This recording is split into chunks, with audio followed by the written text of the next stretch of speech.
Hi friends, welcome to our channel. ఈరోజు నేను మీకు ఒక మంచి స్టోరీ చెప్దాం అనుకుంటున్నాను. ఆ స్టోరీ ఏంటంటే, ఒకప్పుడు ఒక అడవిలో కల్లు అనే కాకి ఉండేది. కల్లు మిగతా పక్షుల్లా కాదు. అతను చాలా బద్ధకంగా ఉండేవాడు. మిగతా పక్షులు గూళ్ళు కట్టుకుంటూ చాలా బిజీగా ఉండేవి.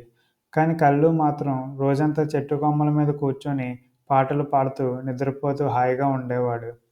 ఒకరోజు ఒక గుడ్లగూబ వచ్చి, తుఫాను రాబోతుంది, అందరూ గూళ్ళు సిద్ధం చేసుకొని జాగ్రత్తగా ఉండండి అని చెప్పింది.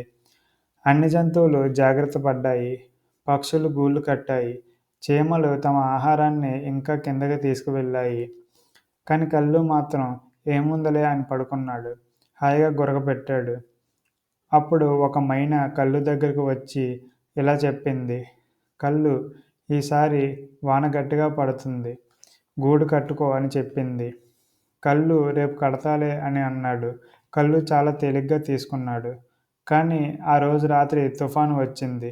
గాలులు గట్టిగా వీచాయి. పిడుగులు పడ్డాయి. అందరూ తమ ఇళ్లల్లో సేఫ్గా ఉండిపోయారు. కానీ కల్లు మాత్రం చెట్టు కొమ్మపై తడుచుకుంటూ ఉండిపోయాడు. కల్లు చెట్టు కొమ్మపై తడుచుకుంటూ ఇలా అనుకున్నాడు: మైనా మాట వినాల్సింది, అనవసరంగా తప్పు చేశాను అని అనుకున్నాడు.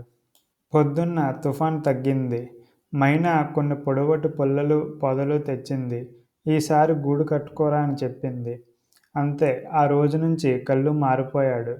తానే కష్టపడి బాగా గూడు కట్టుకున్నాడు. మళ్ళీ తుఫాను వస్తుందేమో అని అదనంగా ఆకులు కూడా వేశాడు. ఫ్రెండ్స్, దీని యొక్క మోరల్ ఏంటంటే, ఇప్పుడు మనం బద్ధకంతో పని వదిలేస్తే రేపు దాని ప్రభావం చూపిస్తుంది. ఈరోజు బద్ధకం పెడితే రేపు బాధ మిగులుతుంది.